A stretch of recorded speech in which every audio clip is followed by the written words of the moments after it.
उनकी आवाज तार्किक रूप से तो बंद कर ही नहीं सकते।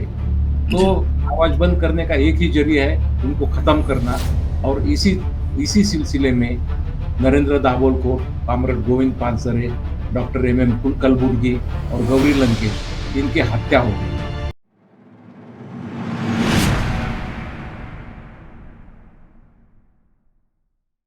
नमस्कार, मैं हूं अजय प्रकाश और आप देख रहे हैं जनज्वार। जनज्वार ने पाखंडों और चमत्कारों का जो खुलासा किया और जो उसका सिलसिला जारी रखा, उसको पूरा देश और दुनिया देख रही है और कैसे यह एक आंदोलन के रूप में तब्दील हो रहा है, यह भी देखा जा रहा है। लेकिन इस आंदोलन को करने में जिस संस्था का बड़ा योगदान है, उसका नाम है अंधश्रद्धा निर्मूलन समिति। उन लोगों ने लगातार दशकों से प्रयास किए और उसके बाद यहां तक स्थिति पहुंची है कि आज तार्किक तौर पर वैज्ञानिक ढंग से बताया जा पाता है कि चमत्कार और पाखंडों का राज क्या है। और सबसे बड़ी बात कि सिर्फ पाखंडों का खुलासा करना न जनज्वार का मकसद है, न ही तर्कशास्त्रियों का, बल्कि साइंटिफिक टेम्पर को पॉजिटिवली, मतलब जो संविधान के मूल्य हैं, वैज्ञानिक विकास की, वैज्ञानिक वैचारिक विकास के, उसको भी सकारात्मक तौर पर आगे बढ़ाना है। लेकिन इस आगे बढ़ाने वाले नामों में 4 वो प्रमुख नाम रहे जिसकी कट्टरपंथियों ने हत्या कर दी और अब श्याम मानव को धमकियां मिल रही हैं। तर्कशास्त्री श्याम मानव ने खुद मीडिया को बताया है कि उन्हें सुरक्षा चाहिए। उन्होंने गृह मंत्री देवेंद्र फडणवीस से अपील की है कि आप जानते हैं कि हमारे लोगों के हत्यारे कौन हैं। तो आइए जरा समझते हैं कि पाखंडों और चमत्कारों का खुलासा करने वाले तर्कशास्त्रियों पर या उनके खिलाफ लगातार आंदोलनरत रहने वाले तर्कशास्त्रियों की हत्या क्यों की गई, क्या वजहें थी और श्याम मानव की हत्या की धमकी को क्यों गंभीरता से लिया जाना चाहिए। सिर्फ मैं नाम बता दूं, वो 4 प्रमुख नाम हैं। सबसे चर्चित नाम जो इस बीच का रहा है वह गौरी लंकेश है, दूसरा एम.एम. कलबुर्गी है, तीसरा गोविंद पानसारे हैं और इन सब में सबसे बड़ा नाम जो कि अंधश्रद्धा निर्मूलन समिति से आता है वो नरेंद्र दाभोलकर का है। उनकी भी हत्या कर दी। इन सारी चीजों की जानकारी के लिए हमारे साथ अंधश्रद्धा निर्मूलन समिति के सहयोगी साथी उत्तम जोगदंड जुड़े हुए हैं। आप लोग इन्हें चेहरे से अब पहचानने लगे होंगे। सबसे पहला खुलासा धीरेन्द्र शास्त्री को लेकर इन्होंने ही किया था और चैलेंज किया। उत्तम जी, आपका स्वागत है। और सीधे तौर पर हम अपनी बात पर आते हैं कि आखिरकार तर्कशास्त्रियों से पहली दुश्मनी पाखंडियों चमत्कारियों की क्यों है। दूसरी बात कि अब तक जो हत्याएं हुई हैं उनमें क्या कभी कोई गिरफ्तार हुआ, या गिरफ्तार हुआ तो कोई सजा याफ्ता हुआ, ये क्या स्थिति। नमस्कार अजय जी। सबसे पहले आपका और जनज्वार का बहुत बहुत आभार क्योंकि आज बागेश्वर धाम के धीरेन्द्र शास्त्री के ऊपर जो अग्नि तांडव निर्माण हुआ है, बवाल खड़ा हुआ है, इसकी जो नींव है, इसकी चिंगारी जो है जनज्वार ने डाली थी। आपकी हमारे साथ बातचीत हुई थी जी, और जी, जी। सबसे पहली बार उन्हें आह्वान दिया था, चैलेंज दिया था। तो इसलिए और आपका चैनल ये जो कर रहा है, ये केवल नाम पाने के लिए नहीं, बल्कि अंधविश्वास या जो भी गलत प्रथा है उसके उन्मूलन के लिए शुरू से करता आ रहा है। ये कोई आजकल की बात नहीं है। तो इसके लिए आपके चैनल को और आपको बहुत बहुत सलाम। अब मुड़ते हैं हमारे विषय की तरफ। एक तो ये हत्याएं जो होती है तर्कशास्त्रियों की, ये कोई नई बात नहीं है। आप अगर अतीत में झांक कर देखेंगे तो इसमें देखिए, धर्म की एक व्यवस्था है। धर्म की व्यवस्था, लोग कहते हैं कि धर्म तो बहुत अच्छा होता है, धर्म में ऐसा लिखा नहीं, वैसा लिखा नहीं। लेकिन धर्म को अपनी जैसे मालिक अपने आप को समझने वाले लोग होते हैं, वो अपने रीत रिवाज नियम चला देते हैं और उसके खिलाफ जो भी जाता है तो उससे उनके जो इंटरेस्ट होते हैं उसको धोखा पहुंचता है, खतरा पहुंचता है और तब जाके ऐसा हो जाता है। और इसकी शुरुआत हमारे भारतीय संस्कृति में आप देखेंगे तो शंभुक की हत्या हुई थी। हत्या। एकलव्य का अंगूठा काटा गया था। क्योंकि वो जो व्यवस्था के खिलाफ उन्होंने कुछ किया, जी। व्यवस्था के साथ चल के अपनी हैसियत में रहने से मना कर दिया। हुँ, चारवाक वालों का जैसे खात्मा हुआ। फिर विश्व के स्तर पर देखेंगे तो सॉक्रेटिस को जहर का प्याला पीना पड़ा था। बिल्कुल।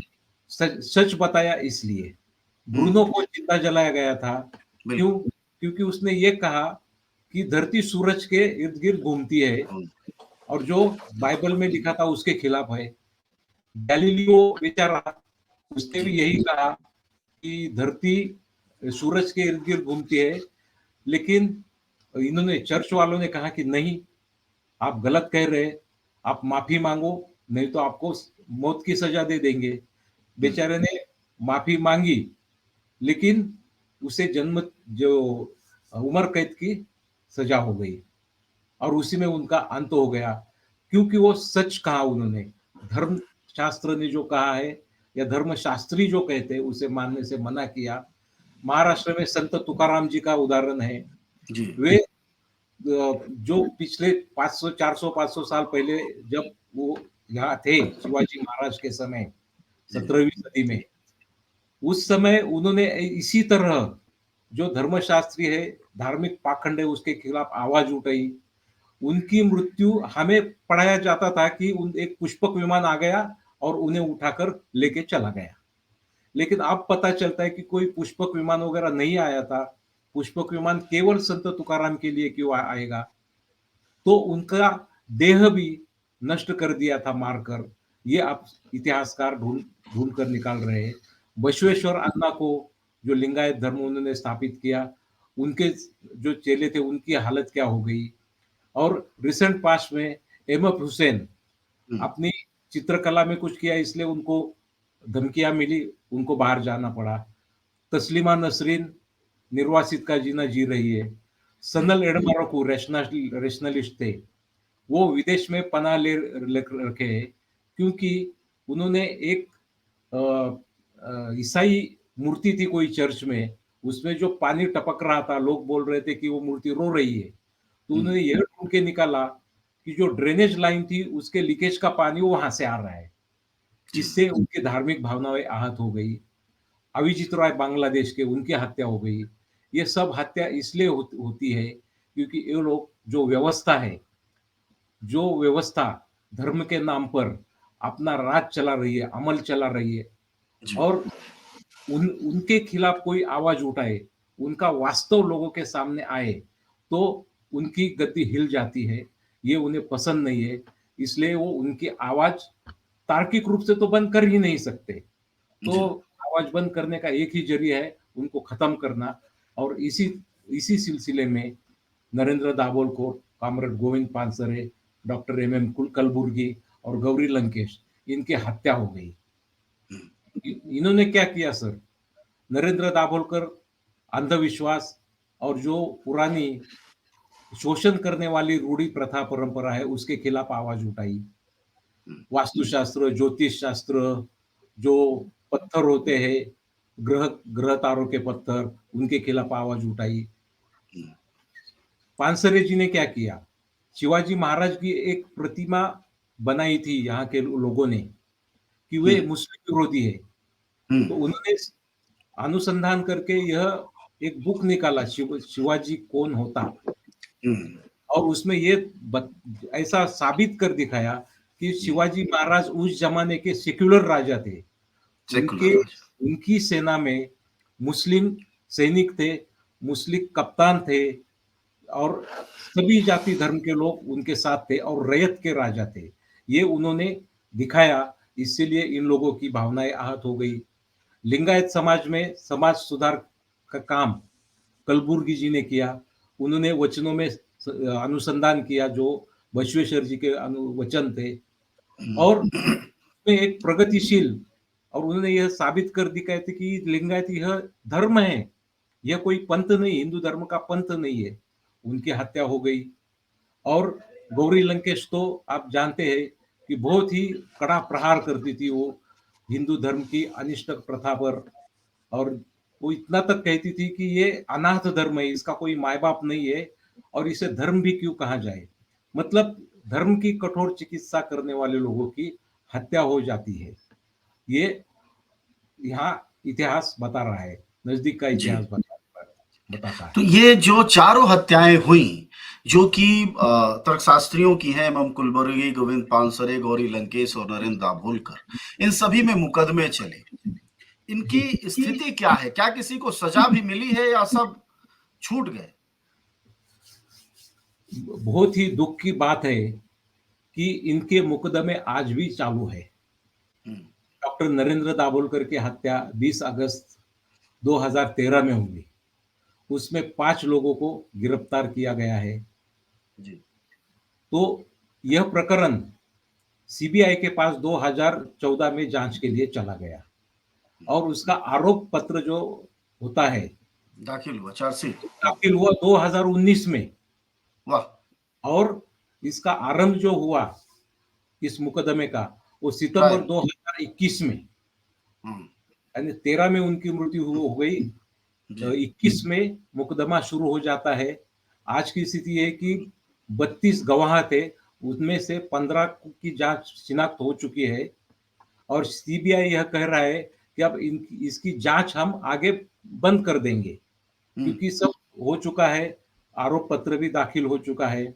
लेकिन उसका विरोध करने के लिए दाभोलकर जी का परिवार और उनके वकील, उनके हिसाब से ये जांच अभी तक पूरी नहीं हुई है। कुछ आरोपी अभी तक अभियुक्त फरार है। वो जो मोटरसाइकिल यूज की थी वह भी जी। अभी तक मिली नहीं हुई है। हम्म, और बहुत ही महत्वपूर्ण बात यह है कि हम्म, इसके जो सूत्रधार है, हम्म, इसके पीछे जो कुछ चला रहा है, जो कुछ खेल जी। खेल रहा है, उनको अभी तक किसी ने स्पर्श नहीं किया है। और मजे की बात देखिए, इसमें सितंबर 14 तक कांग्रेस की सरकार थी महाराष्ट्र हम्म, में, जी। आगे बीजेपी की आ गई। तो ये जो ढुलमुल चल रहा है ना, ये बहुत ही मतलब पर्टिकुलरली जो रैशनलिस्ट होते हैं, विवेकवादी होते हैं, जी। उनके प्रकरणों में जो ढिलाई बरती जा रही है वो निषेधार्ह है। दूसरी बात, शीना बोरा का बहुत ही पेचीदा केस था। जी। ये इन्होंने, इनके अधिकारियों ने उस अंजाम तक पहुंचा दिया, बिल्कुल। लेकिन यहाँ वो नहीं हो रहा है। दूसरी, मतलब ये, अगर नरेंद्र दाभोलकर की केवल बात करें तो 2013 में हत्या, 2019 में चार्जशीट फाइल और 2021 से ट्रायल शुरू। ये जी स्पीड है ना? जी, मतलब यानी इससे ये पता चल रहा है कि सरकारों की भी कोई मंशा नहीं है कि जो अपराधी हैं वो दोषी बस साबित हों और उनको सजा मिले। इससे तो यही पता चल रहा है। जिस तरीके से प्रकरण चल रहे हैं अभी, कॉमरेड गोविंद पानसरे जी की हत्या, उनके ऊपर हमला 16 फरवरी 2015 में हुआ था जी। और 20 फरवरी को उनकी मृत्यु हो गई थी। हुँ, तो उसके आरोप जो फ्रेम किए जाते हैं, चार्जेस फ्रेम किया जाना, जी। वह इस महीने में हुआ है, जनवरी 23 में। हुँ। इतनी और स्पीड स्लो है। इतनी इतनी ये स्पीड है, बीच में उनके परिवार वालों भी बहुत सुप्रीम कोर्ट तक चले गए कि इसके ऊपर एसआईटी का गठन करके इसकी जांच में गति लानी चाहिए। हुँ, तो ये इतना समय इसमें लगा। एमएम कलबुर्गी, उनकी 30 अगस्त 2015 में इस दिन हत्या हो गई थी। हुँ, इसमें भी बहुत देरी हो गई। हुँ, उनके भी लोग जो परिवार वाले हैं सर्वोच्च न्यायालय में गए और अगस्त 19 में हुँ, इनका आरोप पत्र दाखिल हुआ है। हुँ, और गौरी लंकेश का केस था, वह पात ये था मतलब जिसमें अन्य 3 प्रकरणों में भी गौरी लंकेश केस के कारण कुछ सुराग मिल गए। जी। 5 सितंबर 17 को गौरी लंकेश की हत्या हुई थी। हुँ, तो अक्टूबर अक्टूबर 2021 में उनके चार्जेस फ्रेम हो चुके हैं और जुलाई 22 में इसका मुकदमा शुरू हो चुका है। हुँ, लेकिन इस केस में जो जांच हुई, 18 लोगों की लोगों के ऊपर आरोप था, उसमें से 17 गिरफ्तार हो गए और यह पता चला कि बाकी 3 हत्याओं के तार भी इन्हीं लोगों के साथ जुड़े हुए हैं। और इससे पता चलता है कि इन सब लोगों का सूत्रधार एक ही होगा। और अ, वो इसका सूत्रधार का क्या नाम आ रहा है? क्या एक नाम आता है सनातन संस्था की, जो एमएम कुलबर्गी या गोविंद पानसरे वाले मामले में भी नाम आया है? क्या वो लोग हैं या कोई और संस्था है कट्टरपंथियों की? अभी इसके लिए ये जांच करना तो इनका काम है, काम क्योंकि जब दाभोलकर जी की हत्या हुई थी, तब इनकी ही वेबसाइट के ऊपर हत्या के पहले या हत्या के बाद दाभोलकर के फोटो के ऊपर लाल रंग में क्रॉस मार देना, उनकी हत्या के ऊपर आनंद प्रकट कर देना, इससे हुँ, पता चल जाता है कि भाई इनको खुशी क्यों हो रही है इनकी हत्या के ऊपर। बाद में भले वो लोग ये कह रहे हैं कि हम तो निषेध करते हैं, हुँ, हम हमारा इसमें हाथ नहीं है वगैरह, हुँ। लेकिन ये खुशी क्यों हो रही है? तो ये जाँच करना, ये जाँच एजेंसियों का काम है। तो तो ये क्या जाँच जांच होगी। एजेंसियां हत्या के अलावा एक सांस्कृतिक पिछड़ापन की पैरोकार जो संस्थाएं हैं, जो तरह-तरह की कट्टरपंथी संस्थाएं हैं, उन उस तरफ भी जांच की दिशा है सीबीआई की, या सिर्फ क्राइम का ही एंगल से जांच है? जहाँ तक सामने आ रहा है, जो तथ्य सामने आ रहे हैं, उसमें ये सीबीआई या कोई भी जांच एजेंसी हो, एसआईटी हो, हुँ, इनका सबका ध्यान केवल इस तरफ होता है कि खून किसने किया, उन्हें पकड़ो और हुँ। उन्हें सजा सजा दिलवाने के लिए मुकदमा दाखिल करो। इसके आगे कुछ नहीं हो रहा है कि भाई ये लोग कौन है, ये किस से जुड़े हुए हैं, उनके वो क्यों ऐसा कर रहे हैं, इस बारे में वो कुछ नहीं कर रहे। उन्होंने किया, उनके ऊपर मुकदमा दायर करो, इतना ही हो रहा अच्छा है। उत्तम जी, ये तो एक चीज हुई जो पुलिस, सरकार और जो कट्टरपंथी संस्थाएं हैं। अब आते हैं सामाजिक सरोकार रखने वाले लोगों पर की तरफ, कि क्या भारत में इन तर्कशास्त्रियों की, आज आप देख रहे होंगे पूरा उत्सव है, करोड़ों रुपए टीवी वालों ने झाड़ लिए होंगे अपने खातों में, अरबों कमा लिए होंगे, सबका मिला दिया जाए।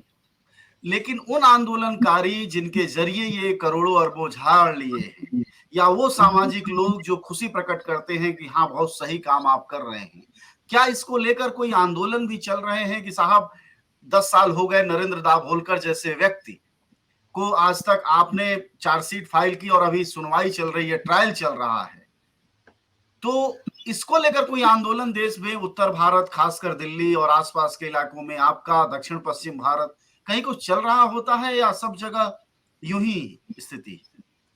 जहाँ तक हम हमारे महाराष्ट्र अंधश्रद्धा निर्मूलन समिति का सवाल है, जी। महाराष्ट्र में दाभोलकर जी की हत्या के बाद हम्म, हर वर्ष उनकी जो हत्या हुई थी 20 अगस्त के दिन, हम हम्म, आंदोलन करते हैं। हम्म। बीच में ऐसे कई प्रकार के आंदोलन किए, जैसे पोस्ट कार्ड, राष्ट्रपति, वो प्रधानमंत्री, भेजा था। मुख्यमंत्री, उनको हजारों पोस्ट कार्ड भेजना। फिर निर्भय मॉर्निंग वॉक के समय दाभोलकर जी की हत्या हुई थी, हम्म, इसलिए सब मिलकर हर शहरों में निर्भय मॉर्निंग वॉक का आयोजन करते हैं। पंजाब की तर्कशील सोसाइटी, उन्होंने भी आंदोलन किए हुए हैं। तो ये अभी तक, और मजे की बात देखिए, ये प्रकरण दाभोलकर जी का जब सीबीआई के पास गया, तो हम्म, कई महीनों तक उसके ऊपर कुछ देखा ही नहीं उन लोगों ने। हम्म, बाद में पता चला कि वो लोग इसलिए बैठ गए कि भाई ये इसके कागजात जो है सब मराठी भाषा में है, हम्म। उसका उन्हें अनुवाद करके चाहिए। वाह, तो ये है भारत की सबसे भरोसेमंद विश्वस्त जांच एजेंसी कहा है। तो ये कई महीने ऐसे ही पड़ा रहा। तो हम्म, कई बार कोर्ट ने, तो आप अगर पुराने जो समाचार पत्र है वो देखेंगे, तो कोर्ट ने इतनी बार जांच एजेंसियों को फायर किया है, लताड़ा है, लेकिन वो अपने हिसाब से काम कर रहे हैं और हम अब लोग। चूंकि मैं आपसे उत्तम जी उत्तर भारत से बात कर रहा हूं, आप इस वक्त दक्षिण पश्चिम भारत में बैठे हैं, जी, तो आपकी संस्था चूंकि देश के कई हिस्सों में काम करती है, तो मैं अगर पूछूं दिल्ली, उत्तर प्रदेश, बिहार, झारखंड, उत्तराखंड, हरियाणा, मध्य प्रदेश और छत्तीसगढ़, जिसको कि उत्तर भारत कहते हैं और भारत सरकार मानती है कि 53 करोड़ से ज्यादा लोग हिंदी भाषी हैं सीधे, बाकी यस, आपकी तरफ हैं वो सब भाषी हैं अपनी भाषा के अलावा। यस। इस क्षेत्र में क्या स्थिति रहती है इन आंदोलनकारियों को लेकर या इन आंदोलनों को लेकर? एक संक्षिप्त टिप्पणी। हमारे अ, हमारी स्वयं की मतलब महाराष्ट्र अंदर श्रद्धा निर्मूलन समिति की हुँ, कोई शाखा, हुँ। क्योंकि हम महाराष्ट्र, हमारा कार्यक्षेत्र महाराष्ट्र है, जी, लेकिन जो अन्य राज्यों में काम करने वाले रैशनलिस्ट है या विवेकवादी लोग हैं, उनके हुँ, संगठन है, उनके साथ हम जुड़े हुए हैं। हुँ। उनको मार्गदर्शन करते हैं कि ये संस्था किस प्रकार तरह स्थापित की जाए, जी। कामकाज किस तरह किया जाए। हम वहाँ जाके ट्रेनिंग देते हैं वहाँ के लोगों को, हुँ, हुँ।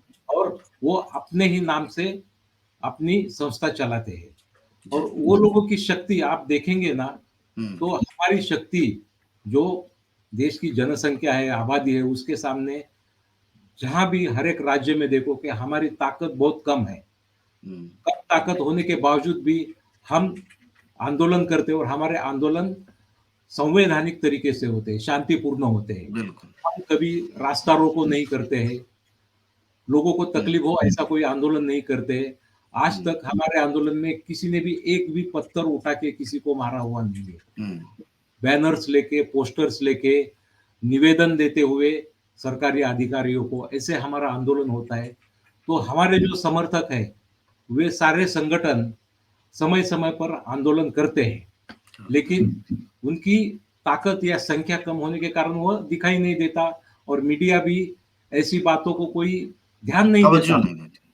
जी, चलिए जंजवार इस काम को करेगा और करता रहेगा और अगली बातचीत हम लोग कोशिश करेंगे कि उत्तर भारत में जी, तर्कशील आंदोलनों की स्थिति पर बात करें कि उनकी क्यों नहीं व्यापकता हो पाती है, जबकि सर्वाधिक पाखंड के मामले जो उजागर हो रहे हैं, उनमें सबसे ऊपर झारखंड, छत्तीसगढ़, बिहार, उत्तर प्रदेश, मध्य प्रदेश ये सारे राज्य हैं।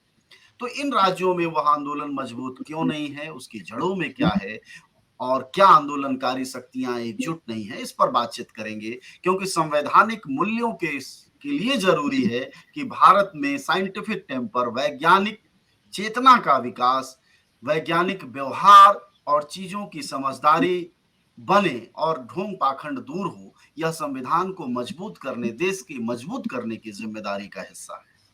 शुक्रिया आपका बातचीत के लिए, धन्यवाद। धन्यवाद। जाते-जाते मैं केवल जी। इतना ही कहूँगा हुँ, कि ये जो शक्तियाँ हैं, जी। सनातन शक्तियाँ या जो भी शक्तियाँ हैं, हुँ, उनका सबने मिलकर विरोध करना चाहिए। और जो धमकी मिली है, जी, अखिल भारतीय अंधश्रद्धा निर्मूलन समिति, हमारा संगठन शहीद दाभोलकर जी का संगठन है, जी। और उन्हें जो धमकी मिली है, उनका मैं निषेध करता हूँ। तीव्र शब्दों में, कड़े शब्दों में निषेध श्याम करता हूँ। मानव को जो धमकी मिली है। जी। श्याम मानव जी को जो धमकी मिली है, हुँ, क्योंकि धमकी मिलने और उसके बाद हत्या होने के बाद क्या अंजाम होता है, यह एक महाराष्ट्र अंधश्रद्धा निर्मूलन समिति भुगत चुकी है। जी। ये किसी भी रैशनलिस्ट की हत्या नहीं होनी चाहिए, ये हमारी मांग है। तो उन्हें सुरक्षा देनी चाहिए। फिर एक बार उनकी हत्या का निषेध करता हूँ, और आपने ये जो अवसर दिया उसके लिए आपके प्रति बहुत-बहुत धन्यवाद। शुक्रिया, नमस्ते। शुक्रिया, नमस्कार।